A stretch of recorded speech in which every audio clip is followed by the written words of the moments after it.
Hello भाइयों और उनकी प्यारी बहनों। चीटिंग करता है तो इस वीडियो में हम लोग बहुत ही बेसिक पर सबको कंफ्यूज करने वाला ऑपरेशंस सीखने वाले हैं। तो ऑपरेटर्स वैसे कई तरह के होते हैं, मैंने इसके बारे में थोड़ा सा आपको पहले भी बताया था, पर फिर भी और इस वीडियो में डिटेल में जानेंगे। तो यहाँ आप देख सकते हो, मैंने ऑलरेडी बेसिक मैथ नाम का एक क्लास बना दिया है। तो फिर जल्दी फटाफट हम लोग एक प्रोग्राम रन करके देखते हैं जो बहुत ही ज़्यादा बेसिक होगा, और देख लो आप क्या है।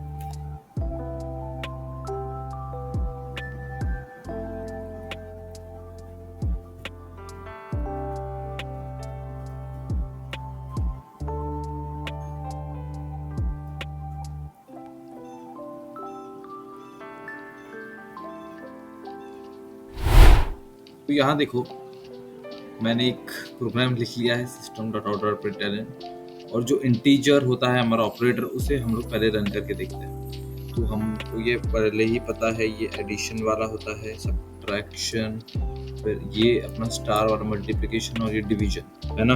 और ये माइनस जो पहले लगा है, ये कुछ नहीं, बस इंटीजर है। फिर इन सबको हम लोग बस प्रिंट करेंगे। और ये जो है डबल्स, इसमें हम लोग फ्लोटिंग पॉइंट अरिथमेटिक को रन करके देखने वाले हैं। तो यहाँ हमने डबल वाला वेरिएबल डी ए ऐसा वेरिएबल लेके 1+1 किया है।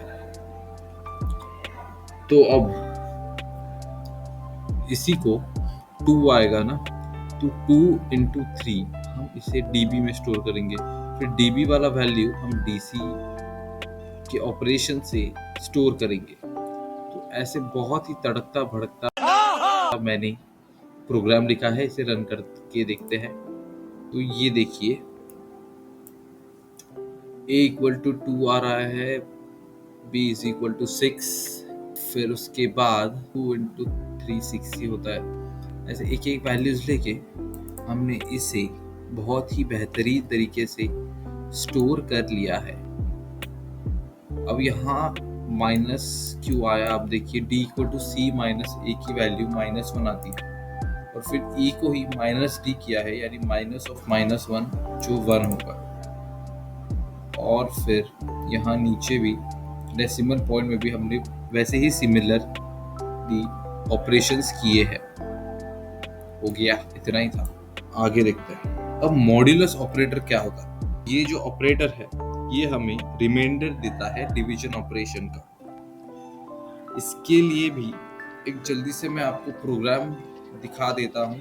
ये पहले हम निकाल देते हैं, और अब देखो, ये रहा हमारा छोटा सा मॉड्यूलस का प्रोग्राम, जिसमें हमने इंटीजर लिया है x, जिसको 42 डिनोट किया है, डबल लिया है 42.25, और इसे प्रिंट करते वक्त बस हमने इसे डिवाइड किया है 10 से।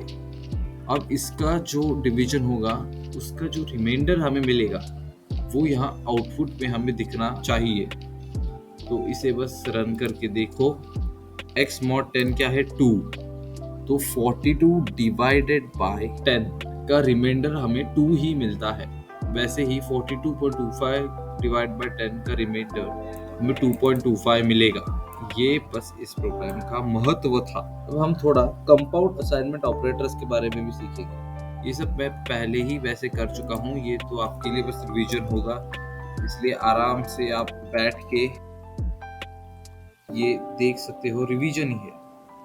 a = a+4, इसे हमने कैसे लिखा था, इसे हमने लिखा था a + 4।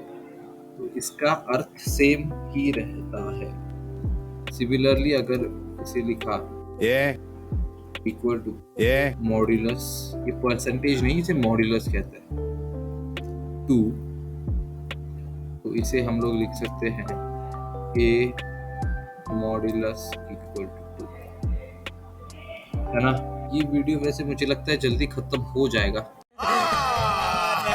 झूठ बोल रहा है। अब देखो, इसी को अगर आपको एक प्रोग्राम भी चाहिए तो वो भी मैं आपको तुरंत ही दे देता हूँ। पहले इसे निकाल देते हैं।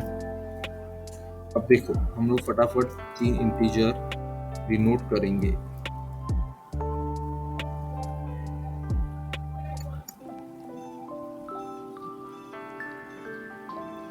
ये हमारा पहला ऑपरेशन कलेक्ट करेंगे। अब मल्टीप्लिकेशन करके देखते हैं।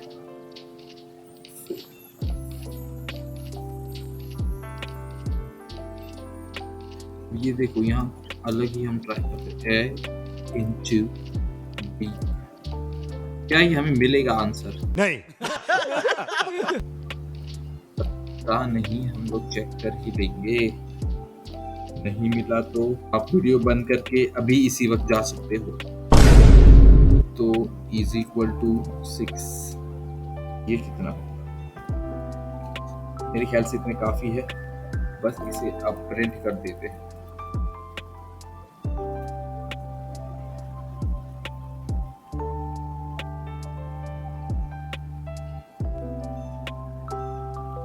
तो इसी लाइन को फटाफट कॉपी करके यहाँ पेस्ट कर दो। जो चेंजेस आप चाहोगे वो यहाँ पे बना दो।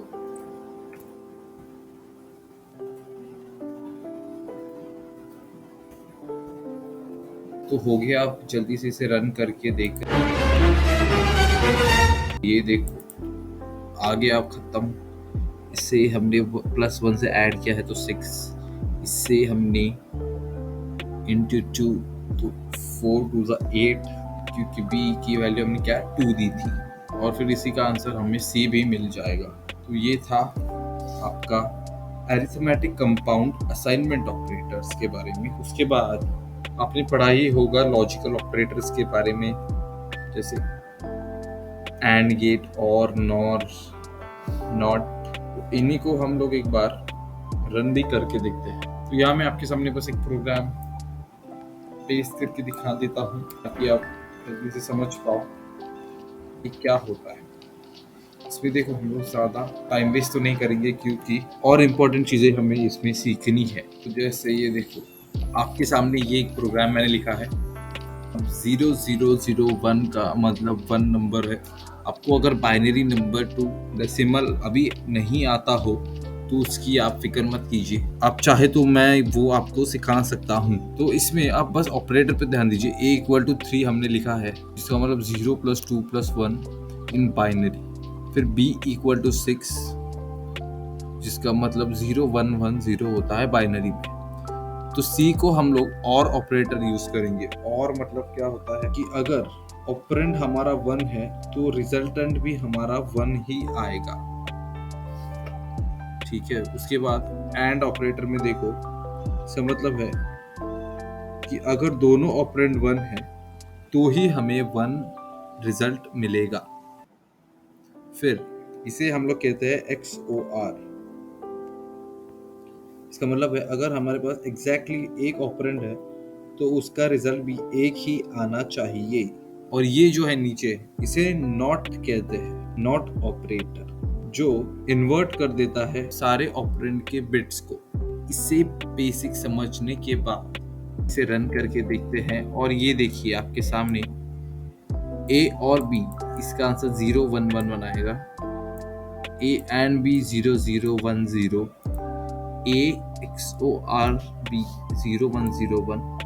और ये जो इतना ऑपरेटर लिखा है हमें, invert of A and B और A and invert of B, इसका आंसर 0 1 0 1 आएगा। Inversion of A B 1 1 0 0। तो ये था बिटवाइज ऑपरेटर के बारे में। मुझे लग रहा है आपको फिर भी थोड़ा कंफ्यूजन हुआ होगा इन सब समझने में, पर आप टेंशन ना लें।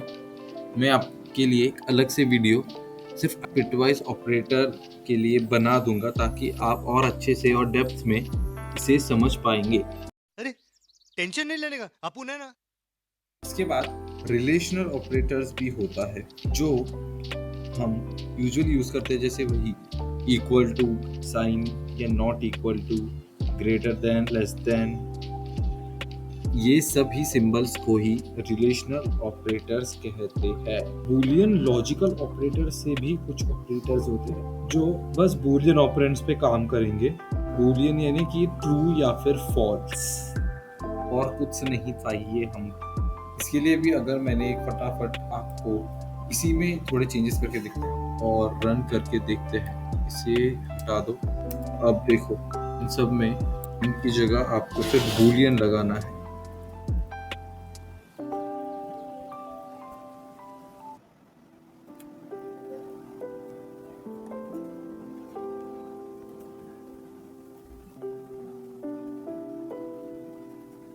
ठीक है, अब इसी में हमारा ऑपरेटर आएगा।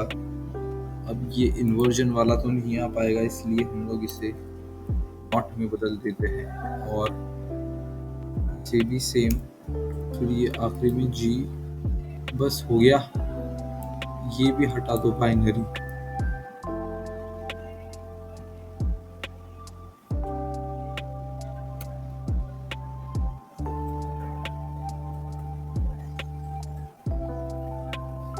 तो बस ये रहा हमारा प्रोग्राम।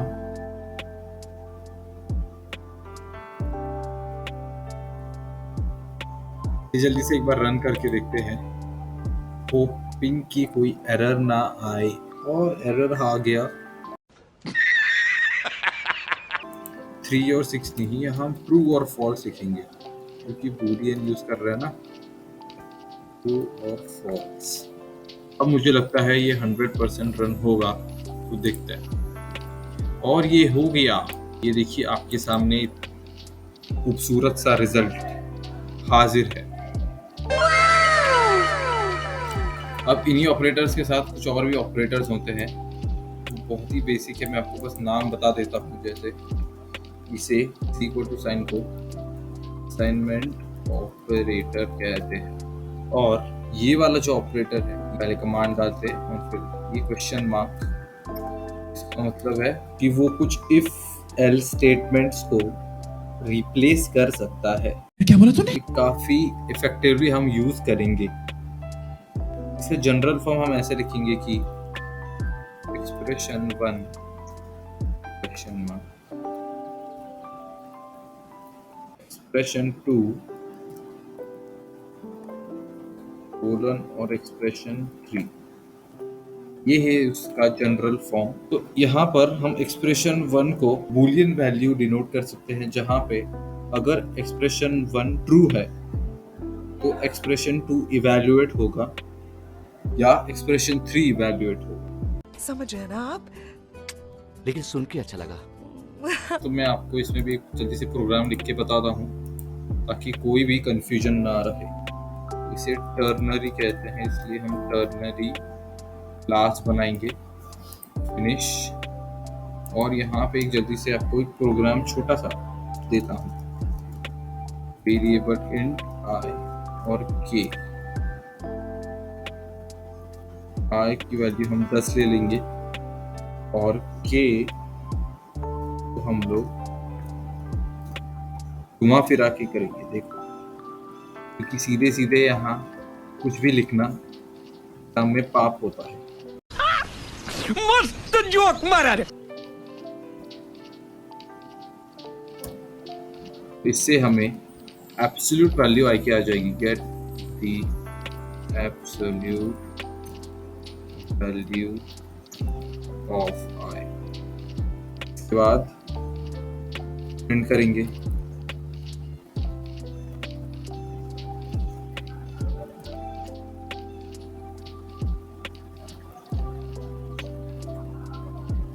आई की वैल्यू प्लस ये हमारे इन्वर्टेड कॉमा इज प्लस के।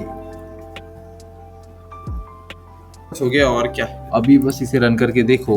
Absolute value of 10 is 10। Oh my God. अगर हमने इसकी वैल्यू चेंज की तो एक बार देखते क्या आता है। ऐसे ही आएगा शायद। 15 इज 50। तो समझ आया आपको? मुझे आशा है आपको समझ आया होगा टर्नरी ऑपरेटर के बारे में। तो ये सब था हमारे ऑपरेटर्स के बारे में, और बेसिक्स ऐसे कवर करना बहुत ज़रूरी था ताकि बाद में कोई छोटी छोटी कन्फ्यूजन पे भी हमें सवाल ना उठाना पड़े।